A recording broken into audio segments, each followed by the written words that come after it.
Hello, the stream.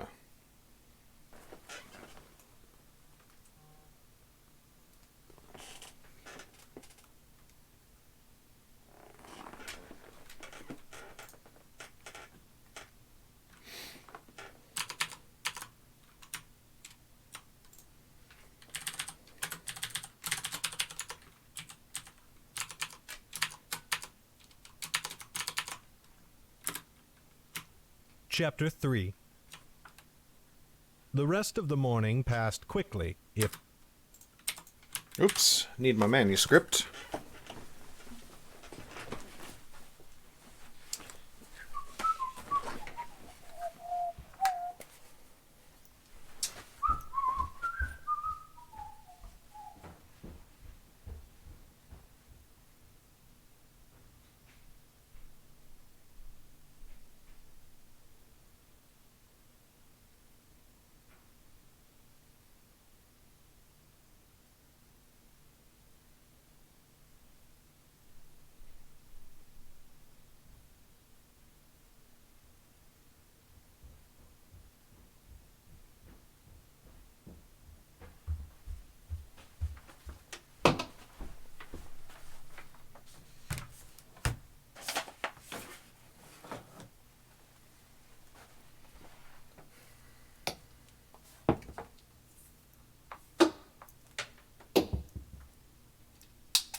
Opa!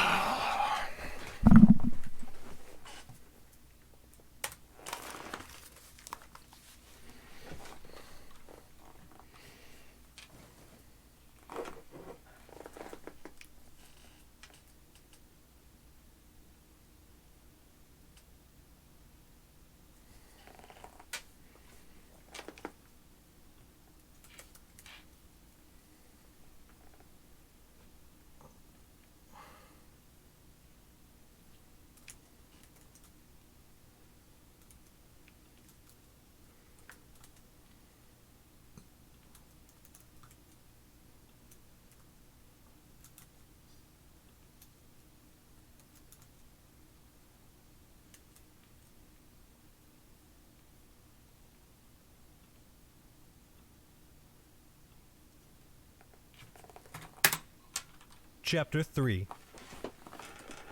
The rest of the morning passed quickly, if uncomfortably. The rest of the morning passed quickly, if uncomfortably.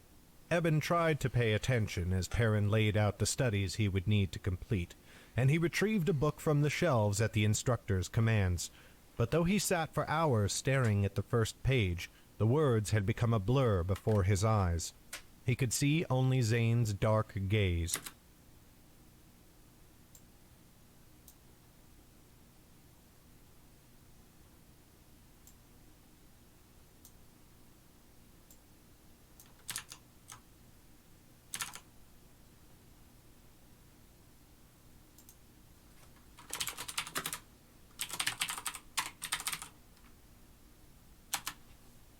Gleaming with unknown gaze. He could see only Zane's dark gaze before his eyes. He could see only Zane's dark gaze, gleaming with unknown, gleaming with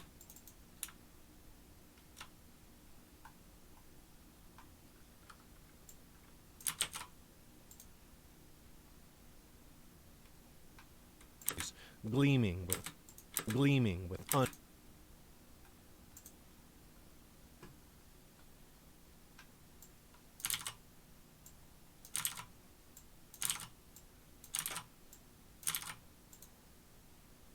gleaming with gleam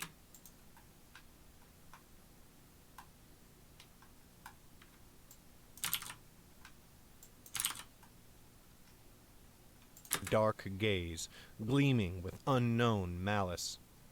When it last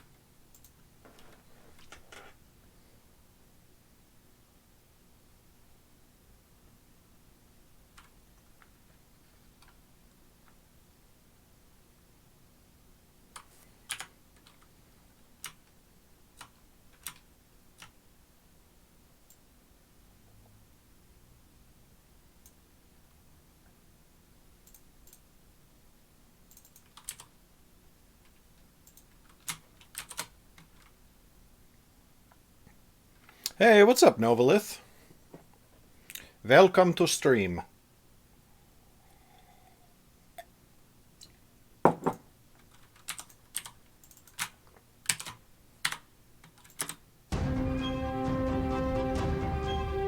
Presents The Mindmage's Wrath, a Book of Underrealm.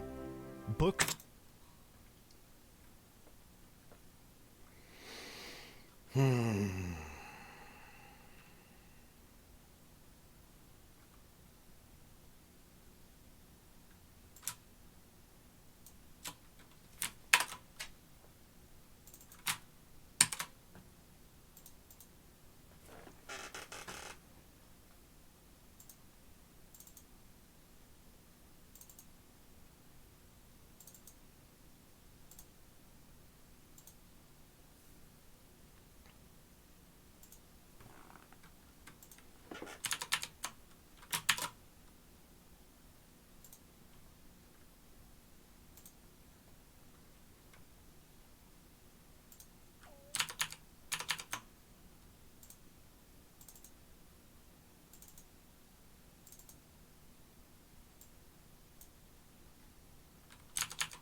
Yeah, haven't seen you in a bit. Now, granted, there was a good long period of time this year where I did not stream, so...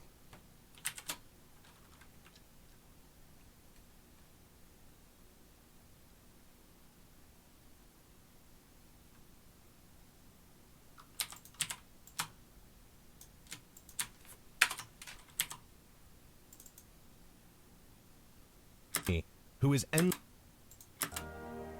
dedication to my family, who...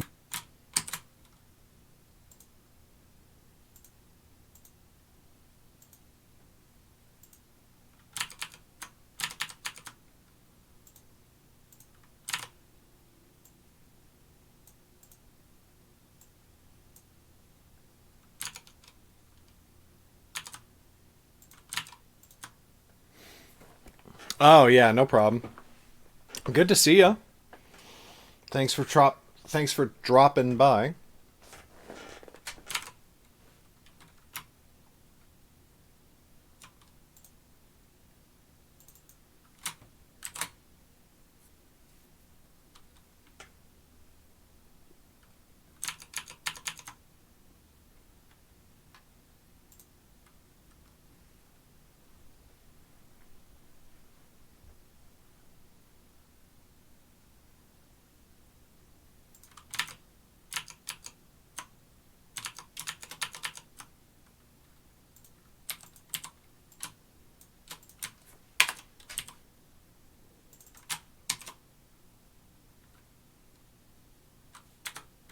than I would in my family. It had begun to weary him. He picked at a...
Probably, yeah. Chapter 3. The rest of the morning passed quickly, if uncomfortably. Eben tried to pay attention as Perrin laid out the studies he would need to complete, and he retrieved a book from the shelves at the instructor's commands. But though he sat for hours staring at the first page, the words had become a blur before his eyes. He could see only Zane's dark gaze, gleaming with unknown malice. When at last the bell rang for midday meal, Eben shot from his bench. But just as he reached the door, Perrin bellowed to stop him. "Eben, return your book."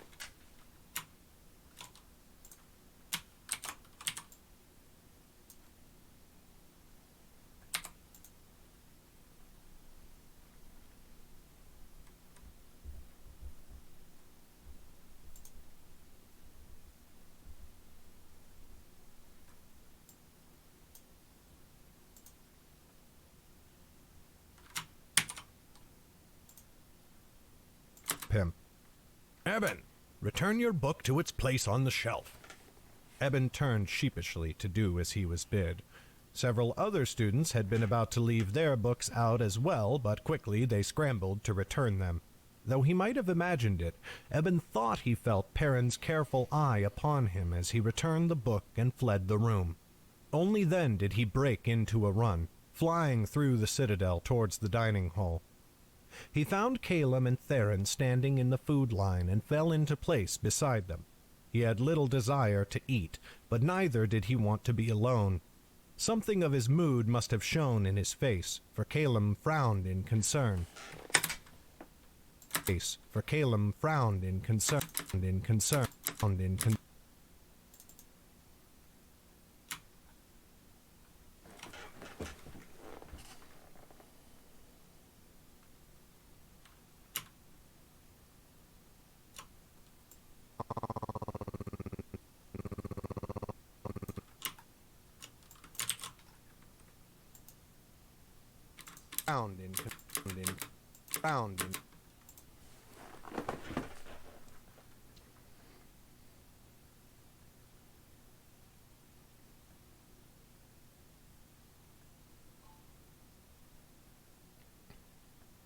To be alone.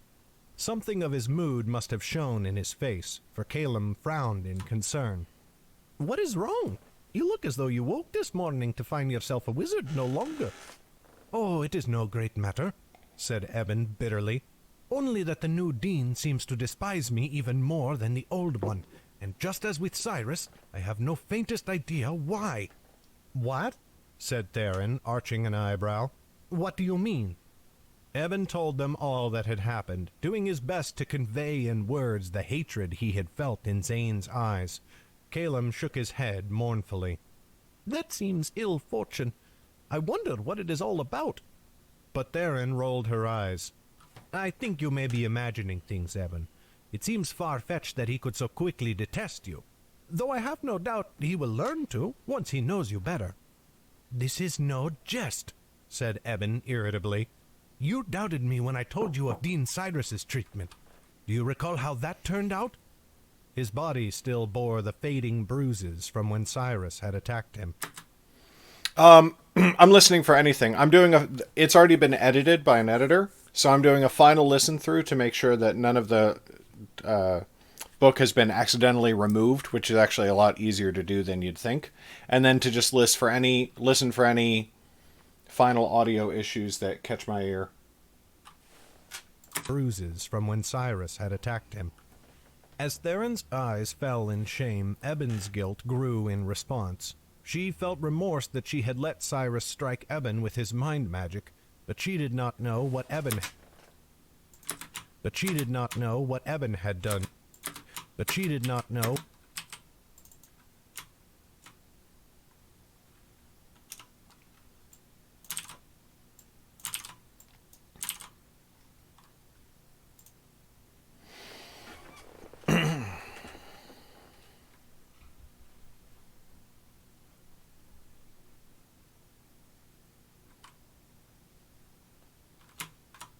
Eben with his mind magic, but she did not know what Eben had done to the dean on the day of the attack. That secret was his alone, And Adara's, of course. His mood softened at that thought. "I apologize," Theron said quietly.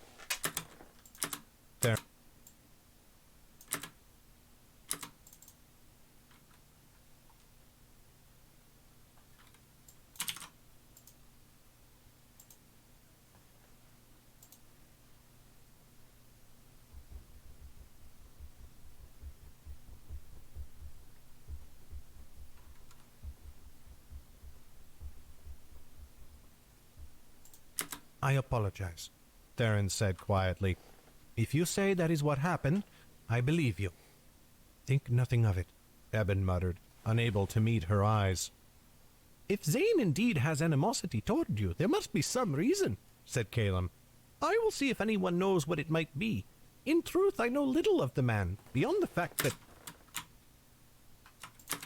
In truth, I know little of the man. Little of the... Know little of the...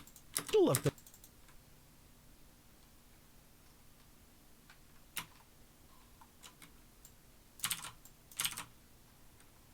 I know little of the man.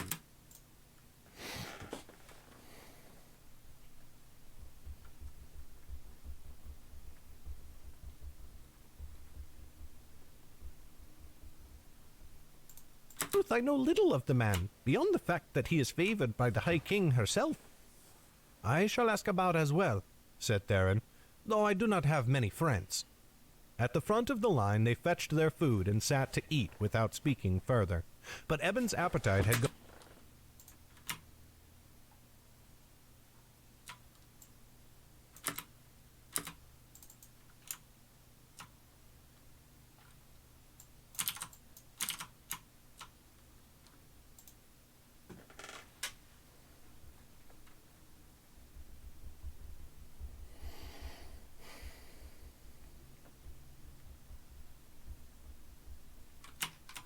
And sat to eat without speaking further.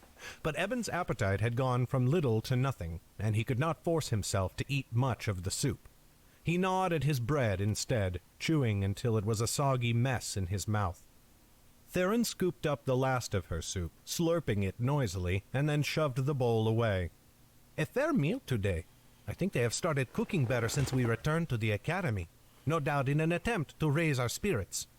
Or they are more liberal with their spices, since they have fewer mouths to feed," muttered Caleb. Theron snorted and punched his shoulder.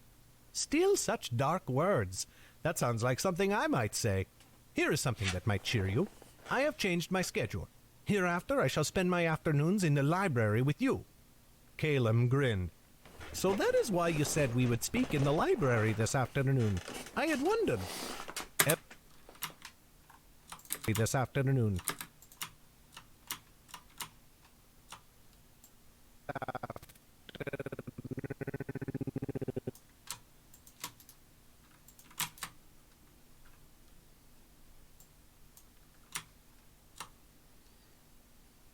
In the library this afternoon.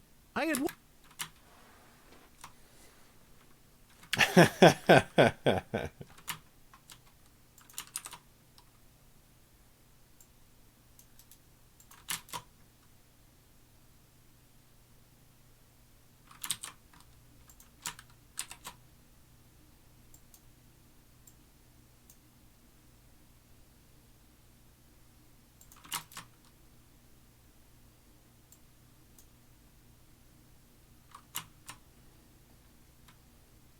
This afternoon. I had wondered. Eben, too, found his mood lifted, but then a thought struck him, and he frowned. "I thought you were no fan of book learning." "Of course not," said Theron, pursing her lips. "I am not joining you because I wish to study with you, but because I do not want my afternoons to be so incredibly dull." Eben and Caleb stifled groans as they looked sidelong at each other. Eben would be glad for Theron's company, but he enjoyed the peace of his time in the library. Many hours had he and Caleb whiled away, tucked into their armchairs with books of ancient lands and wizard kings. "Well, we will certainly enjoy your presence," said Caleb, but Eben could hear that his heart was not in the words. "Of course you will," said Theron. "And that reminds me. This morning we were speaking of Lilith, and of the theft in the vaults. I meant to tell you that..." I'm in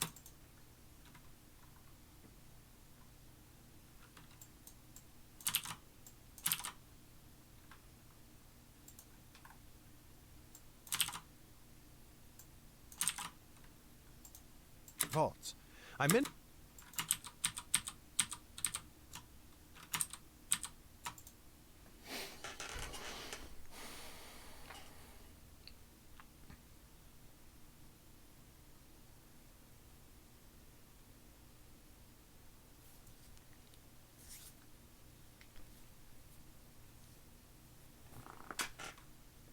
in the vaults.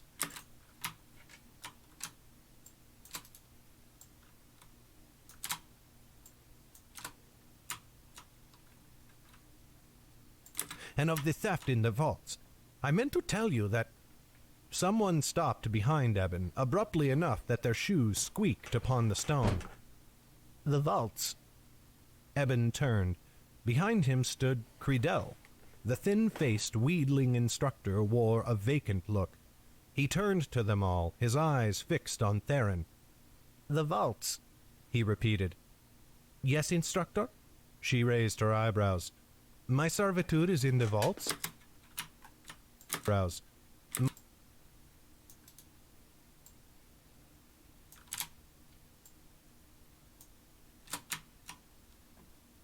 Instructor? She raised her eyebrows. "My servitude is in the vaults? What of it?" "I had almost forgotten." Creedell's voice was absent its customary shake, and his nervous tics had disappeared. "I must enter the vaults. Give me your key." Caleb looked uncertainly at Theron. She met the boy's eyes and gave a barely perceptible shrug. "Instructor, I have..."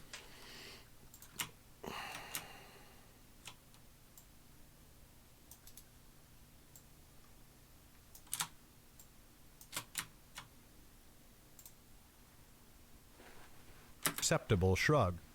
"Instructor, I have no key. It is only given to me during my servitude, and only when I must enter the vaults themselves."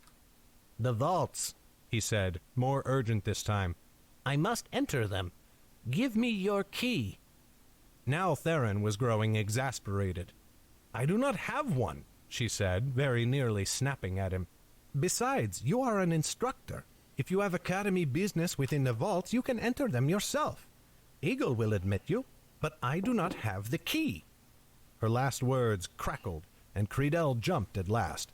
He blinked twice, and then looked down as if noticing Eben at his elbow for the first time. He drew back as if from a viper, wringing his hands just under his chin. "Ah, yes, of course," he stuttered. "Of course you have no key. Silly of me. I had forgotten. I do not know why I thought you... I am sorry. Good day." He turned and left, winding away through the tables. All three of them kept their eyes fixed upon his back until he was out of sight. That was...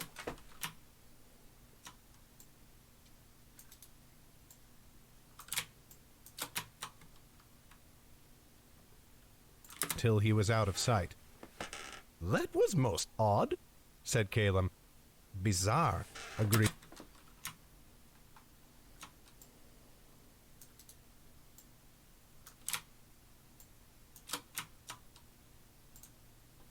Said Caleb. "Bizarre," agreed Theron. "I wonder if he is all..."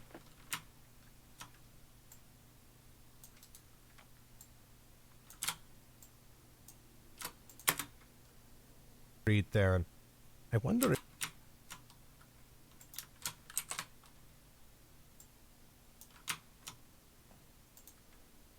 Agreed Theron. "I wonder if he is all right. After the attack upon the seat, I mean. War can break one..." Okay, Novelith, great to see you. Catch you next time. After the attack upon the seat, I mean. War can break one's mind, they say. "He seemed well enough the past few days in class," said Eben quietly. "That was unlike I have ever seen him. And yet, not worse. He was less frightened, more sure." "Mayhap he is finally growing a spine." Theron shrugged and seemed to dismiss the matter. "In any case, I was speaking..."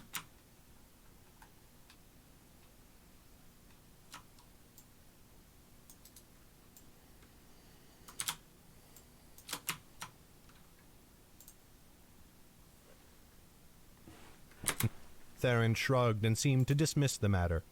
In any case, I was speaking of the theft. Of course, said Eben. What news have you?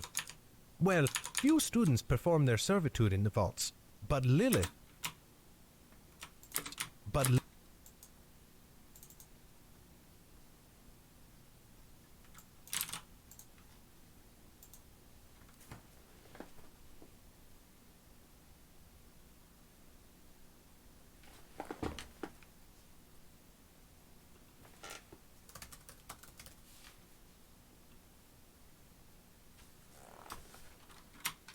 perform their servitude in the vaults, but Lilith is another. The both of you? Said... The both of... Ooh.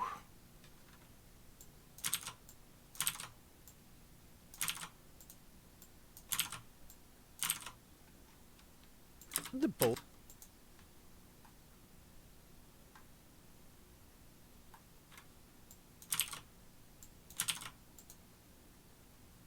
The both...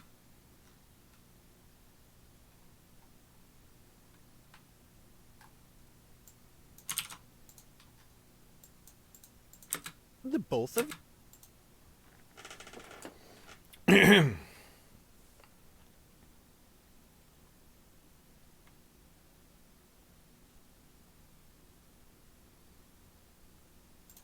The both of you? Said Caleb. I am amazed the Academy is still standing, if the two of you have been in such close quarters for so long. Theron glared at him. I can control myself when I wish to, and besides, we are rarely present together. The caretaker, Egil, almost never requires two students at once. Yes, well and good about all of that, said Eben, waving her words aside. But what of Lilith? What does she have to do with it? I have had a thought brewing, said Theron.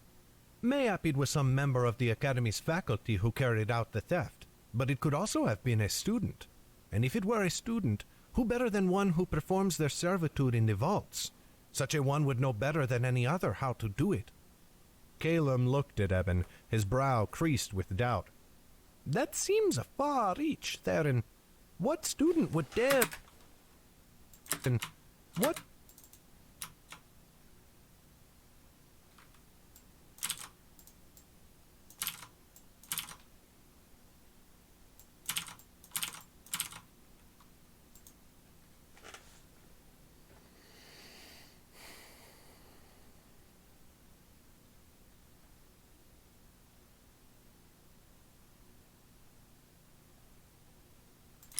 Theron.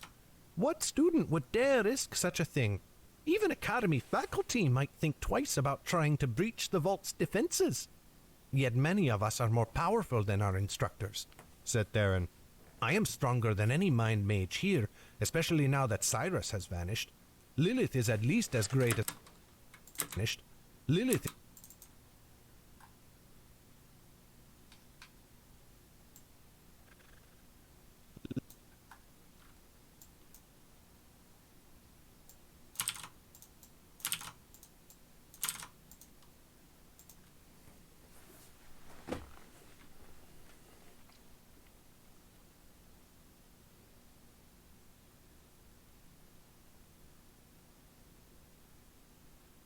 Especially now that Cyrus has vanished. Lilith is at least as great as any fire mage on the faculty, though I say that without knowing the new dean's measure. He may be a great fire mage for all I know. Talk of Cyrus had begun to make Eben uncomfortable, so he steered the topic away. I hear little evidence beyond it could be so, Theron, and I do not know if even that is true, for Lilith was far away when the attack occurred. How could she have carried out such a theft from another kingdom? She said she left the Academy, yes, said Theron. But what if she lied? What better But what if she lied?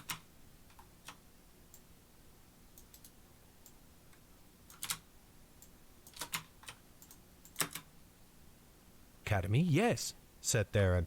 But what if she lied? What better alibi? Eben is right, Caleb said. If that is your only proof, it is flimsy indeed. Theron frowned. It is at least a place to... It is at least...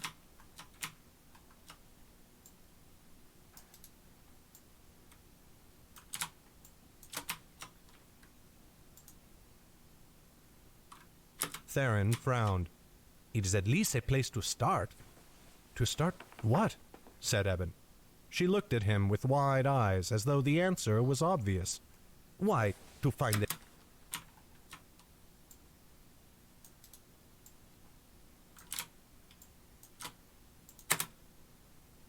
It's obvious. Why, to find the thief, of course. Caleb gawked. No! No!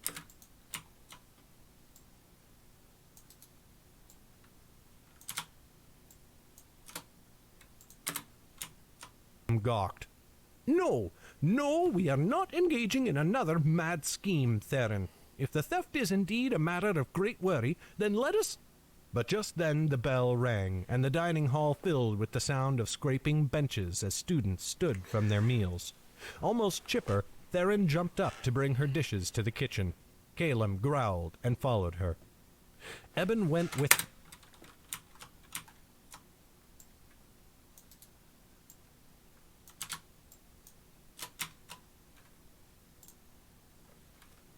followed her. Eben went with them, but he stopped and looked over his shoulder one final time. Credell stood in the doorway of the dining hall, looking about with a faraway gaze. One hand stole up to scratch at the skin beneath his collar. He shivered as though cold, and then vanished into the hallways. It is no matter, thought Eben. You have left his class. Thought Eben. You have left his...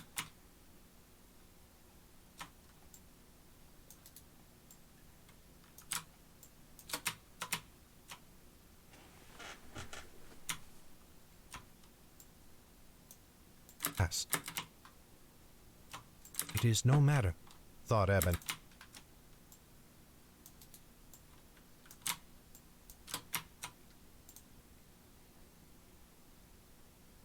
It is no matter, thought Eben. You have left his class, and he is no longer your concern. Yet a chill crept up his spine as he followed his friends to the kitchen. Chapter 4. Chapter 4.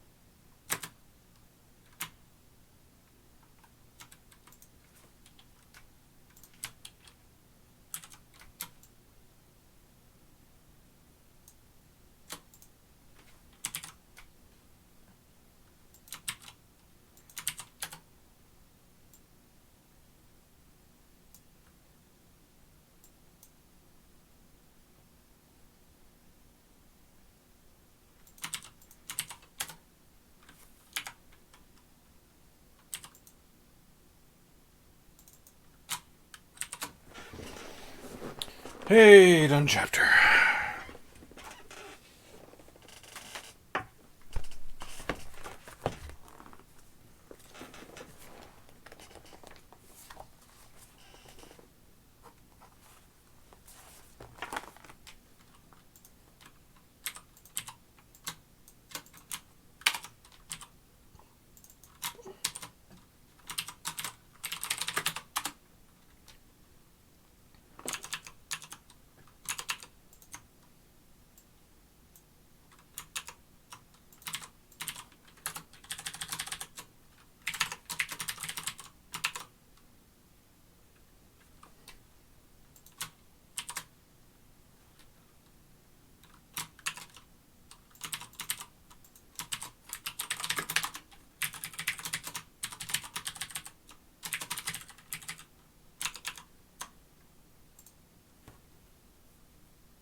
Chapter 4.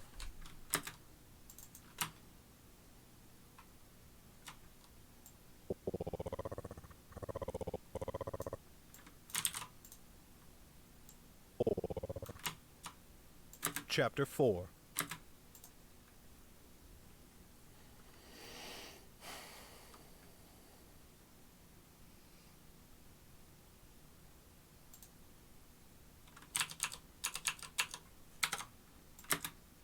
Chapter 4.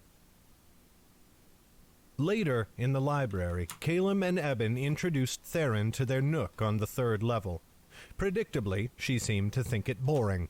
She dragged another chair over to join them and draped her feet across the table in their midst. Caleb snatched books from beneath her shoes with a scandalized expression, and soon both he and Eben were grinding their teeth as they tried to read, for Theron seemed far more interested in talking.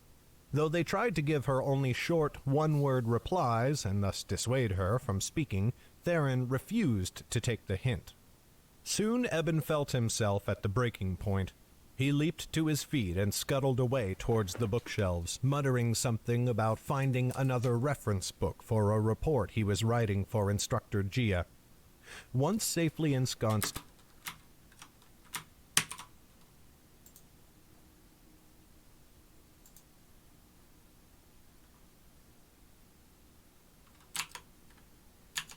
That was weird.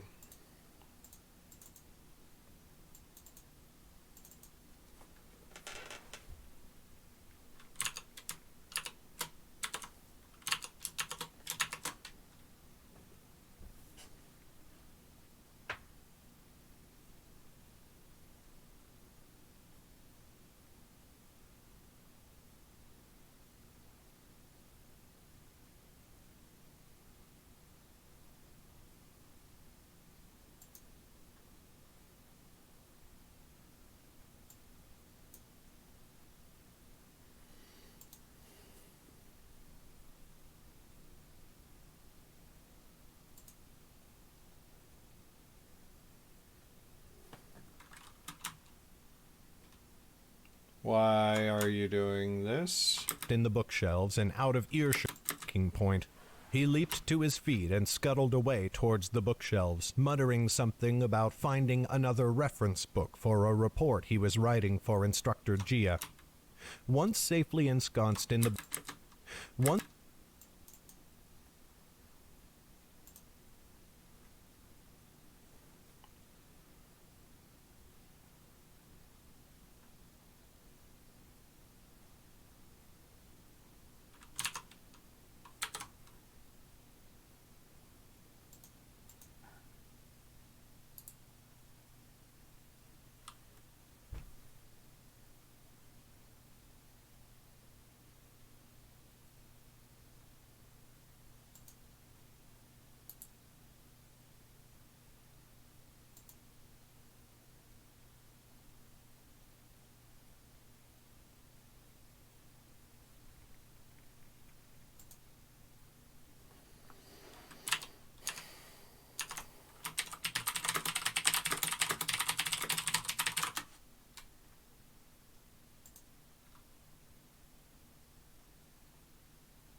ensconced in...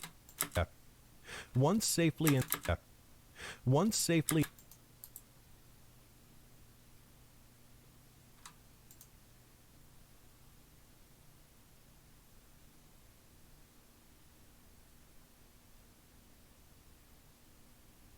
Yeah. Once safely...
This is very frustrating.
He leaped to his feet and scuttled away towards the bookshelves, muttering something about finding another reference book for a report he was writing for Instructor Gia. Once safely ensconced in the bookshelves and out of earshot of Theron's endless chatter, Eben sighed in relief. Leaning around the shelf's edge, he saw Theron still going on animatedly to Calum, while the poor boy shoved his nose very nearly into the spine of his book. Eben chuckled and ducked out of sight. How heartwarming to see. How...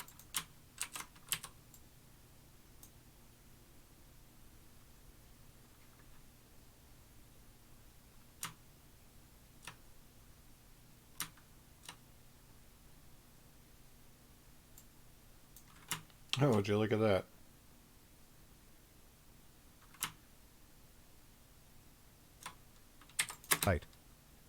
How heartwarming to see the three of you united in your pursuit of wisdom. The words made Eben jump, but then he recognized Mako's voice. He softly chuckled and turned to find the bodyguard behind him, leaning against one of the shelves. Behind him,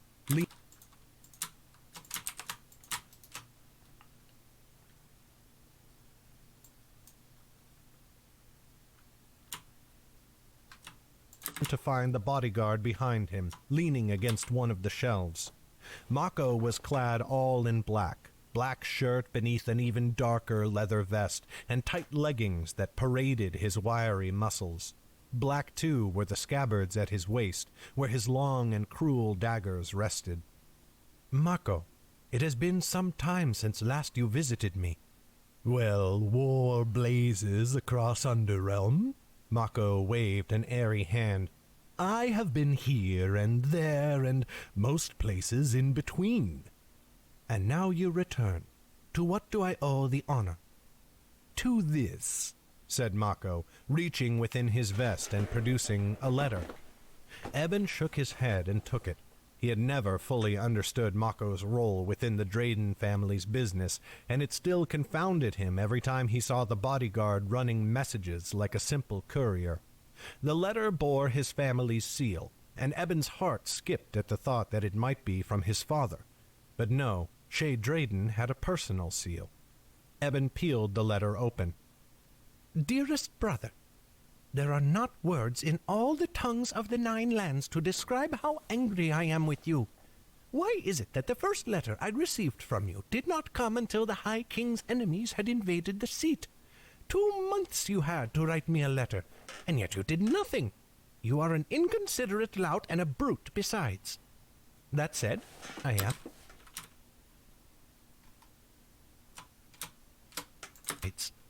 That's...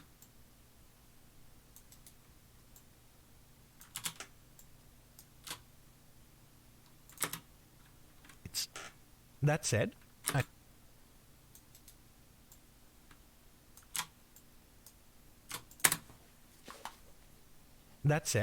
I am, of course, so very glad to hear you were not harmed in the fighting. But only one way may you retain my good humor towards you. If you write me back, at once and without delay. I know nothing of your time at the Academy so far, and it is unbearable. Of course, your letter may very well find me upon the road rather than at home. For yes, we are traveling, dear brother. Even now we make ready to travel to the seat to visit you. Well, we do not come only to visit you, but of course we will visit you while we are there. Are you not excited? It will be wonderful to see your face again, inconsiderate and selfish as you might be. Write me at once, dear Eben. Send it back with Mako if you can, but send it quickly in any case. And be ready to visit me on the seat, for I have 1,001 questions. With love, Albie. Eben was weeping almost from the moment he recognized his sister's frenetic scrawl upon the parchment, and he laughed with every insult, for he could almost hear the way she would deliver them. Her nose would be scrunched up tight, as it was when she grew angry or excited, and her brow would be furrowed, and she would plant her fists on her hips just so, moving them only to brandish them before his nose as if ready to strike him. But though his heart sang at the thought of seeing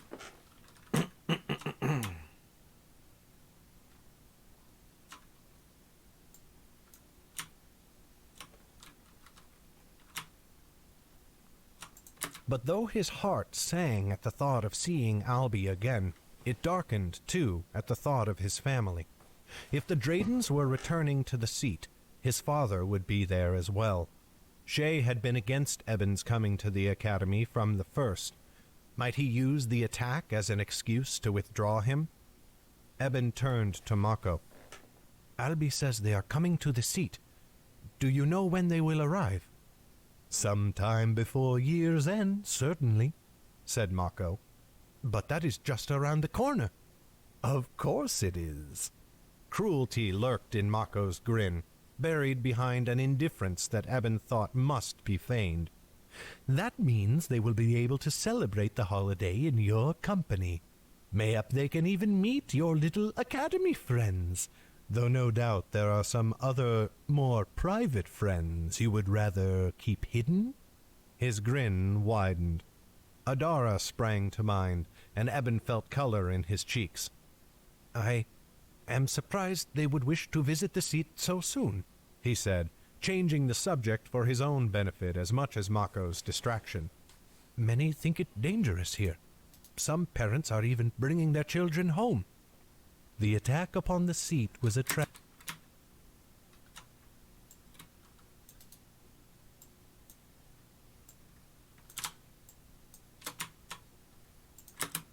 children home. The attack upon the seat was a tragedy, no doubt. As you say, but that begs a question. How did you learn of it in time to warn me? Mako shifted on his feet, uncrossing and recrossing his arms through a moment of silence. How do you think I learned of it, little Eben? Eben felt his pulse. Eben.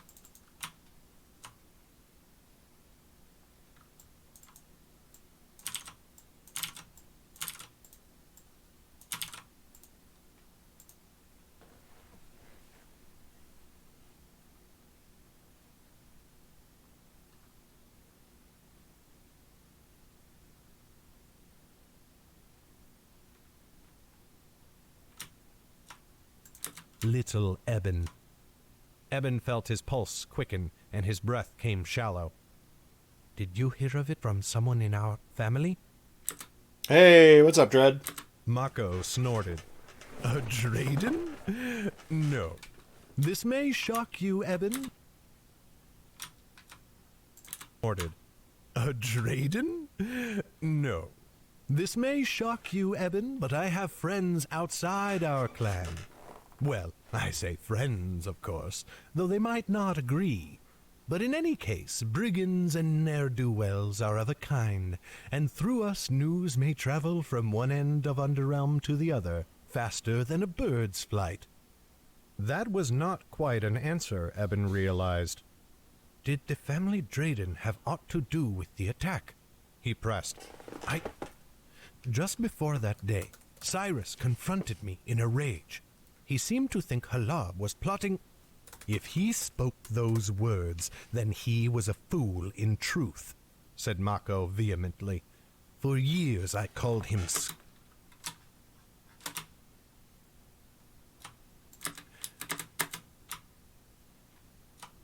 vehemently. For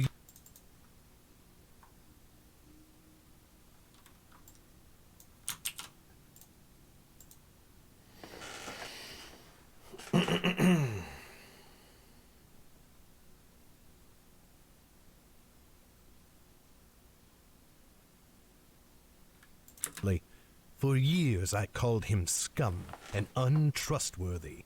Halab would not listen. She tried so hard to see the good in him, when I knew there was only pettiness and selfishness and greed. Mayhap even a touch of madness. Eben thought of when Cyrus attacked him in the garden, and a phantom pain flared into his ribs. Then his thoughts went to their battle on the cliffs, and he shuddered. You may be right about that, he murmured. To accuse Halab was to prove his ignorance. There are reasons for that, which I cannot explain now, though mayhap the day approaches when I shall. Your father, on the other hand... He trailed off, and...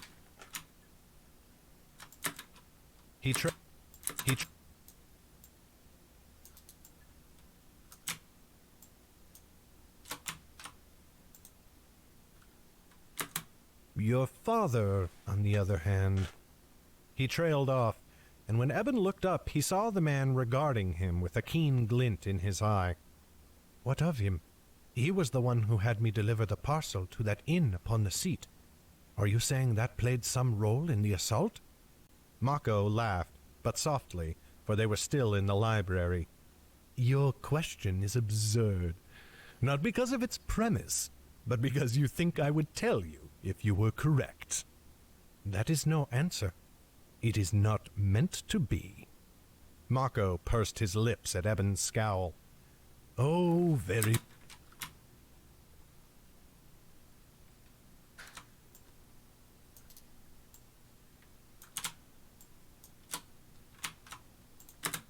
his lips at Eben's scowl. Oh, very well. Enough games. You wish for more certainty? Then think upon what you know. Cyrus was a madman, quite useful to the family, yes, yet prone to baseless fears of being undermined. Then he was lying? The family Drayden had an agent at the height of power within the academy. The dean has the ear of the High King herself, and a place upon her council. Would your father leave such a resource upon the seat to die? His dark grin returned. You may have.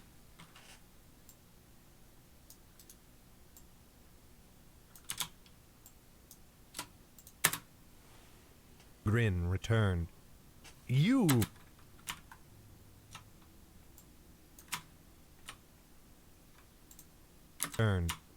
You, mayhap, he would allow to perish, but not Cyrus. Very well, Eben muttered. I believe that. Not...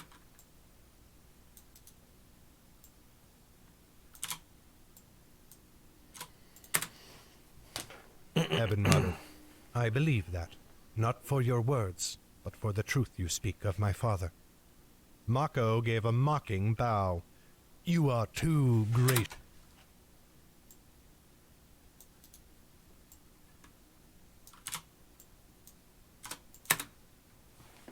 Bow. You are too gracious, little Lord Goldbag. Eben felt as though a great weight had lifted from his shoulders. If the Draydens had no hand in the attack, then he had played no part by delivering that parcel for his father. But with that worry removed, Eben's thoughts ran to a more pressing concern. I must ask you something else, said Eben. What do you know of the Academy's new dean, the replacement for Cyrus? The bodyguard's countenance darkened, his upper lip curling in a snarl. That meddlesome fool.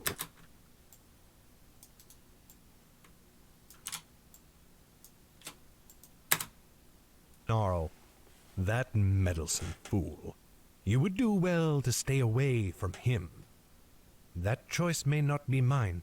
He has seen me already, and from the moment our eyes met, I felt that he hated me. His malice was like a physical thing, reaching out to grip my throat. Mako snorted. How poetic. Yet if I were there, I might not doubt your words. Zane of the family Foradar has much cause to hate the family Drayden, and as it happens, your woes with this dean stem from his troubles with the former. Eben blinked. With Cyrus? Blinked. With Cyrus? What has he to do with this? Everything. You know the dean spends much time within the High King's court. Upon a time, Zane was often in that court as well, along with another Mindmage of our clan, a man named Dristan, who you would never have met. Always Dristan and Zane were at odds, for both were powerful wizards of mirror branches, and Zane always gave counsel against Dristan's advice. They had been rivals even from their academy days, yet it was not until they were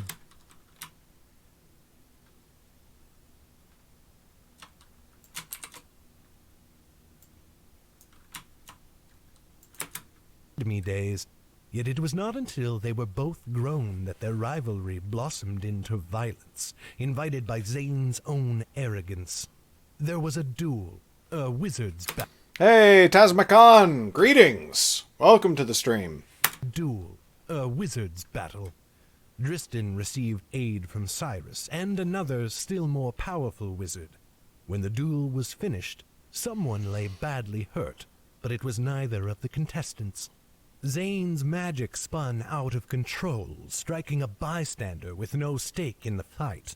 The victim was a distant kin of the High King herself. The blood drained from Eben's face. That is no small crime. No, indeed.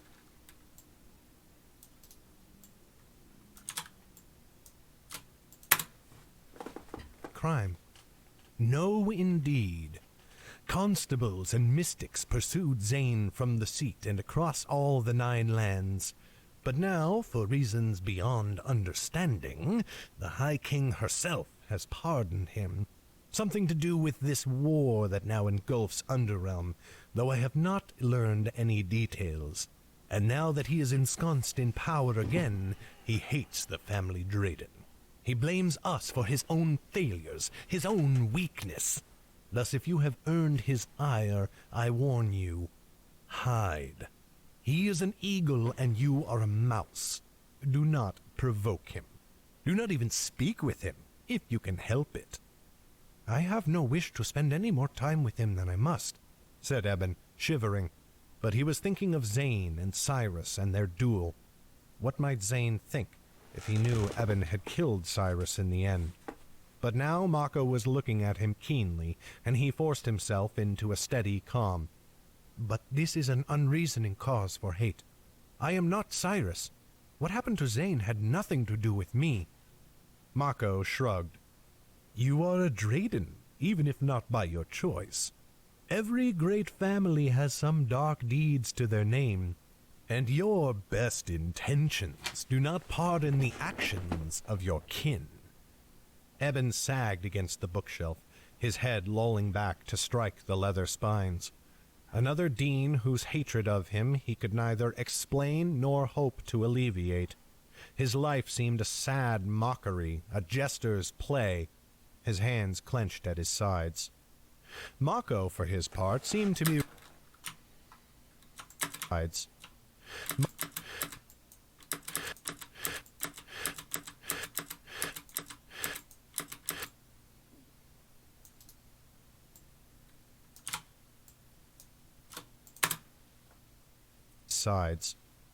Mako, for his part, seemed to be reveling in Eben's discomfort.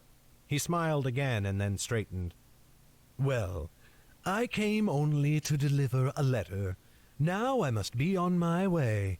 Unless you wish to reply to Albie? It would take me time. I will send it by regular courier.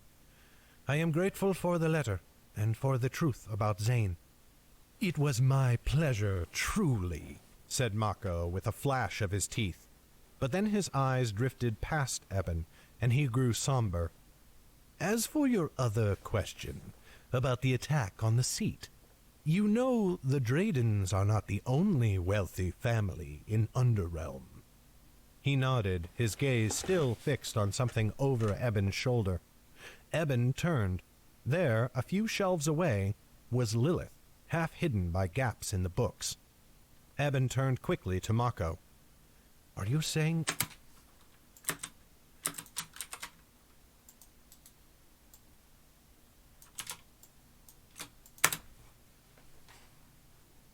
quickly to Mako. Are you saying Yeren was behind the attack? Mako shrugged. I know nothing for certain. Only it seems unlikely that Dulmoon and the Shades could have staged such an invasion without the coin of a great merchant house. I will say this. If Halab commanded me to investigate the attack, that is where I would start my search. And Theron had believed that Lilith might be behind the theft in the vaults. Mako turned as if to leave, but Eben reached out and gripped his arm. It felt like iron. Mako glanced down at Eben's hand. Eben gulped, trying to hide a tremor of fear. Thank you. I have not had the chance to say that since you saved my life. I may owe you the very beating of my heart, along with the lives of my friends. I have not always thought highly of you, but I see now that that was my mistake. Mako looked almost startled, which in turn surprised Eben. The bodyguard rarely showed anything other than contempt and condescension. But his wide grins...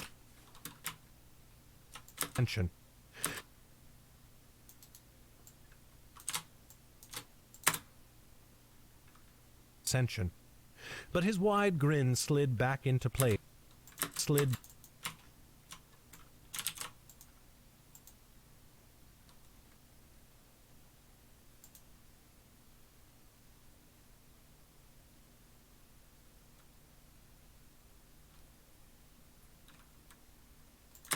back into...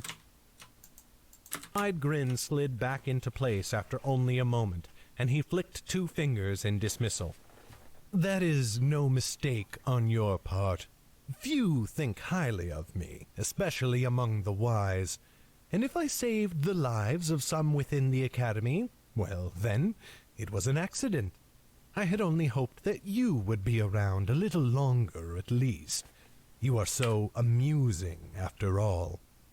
He stepped around the corner of the bookshelf and vanished.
Okay. Kids are about to get home, so I do have to end the stream at this point. And keep working off stream, where the kids are not going to be demolishing any semblance of streamability. But hey, we got back into it.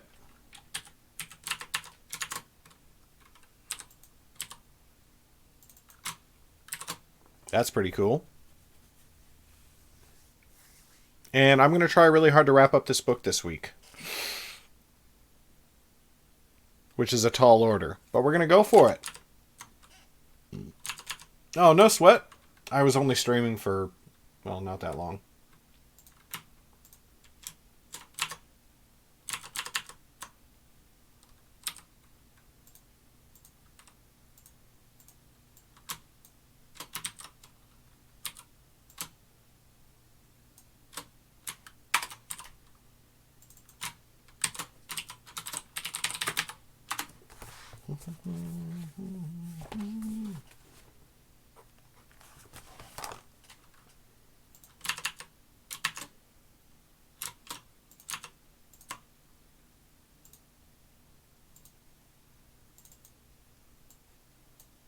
Boom. Uploaded. Alright, who are we going to throw a raid at?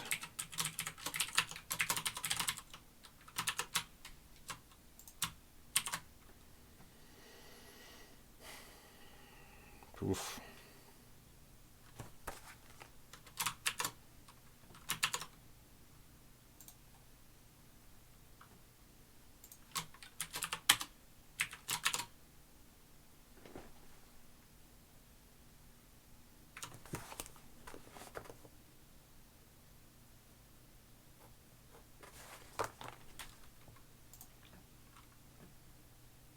Oh, we'll toss it at Mama Samu. Alright, throwing a raid to Mama Samu. Go say hi to her for me.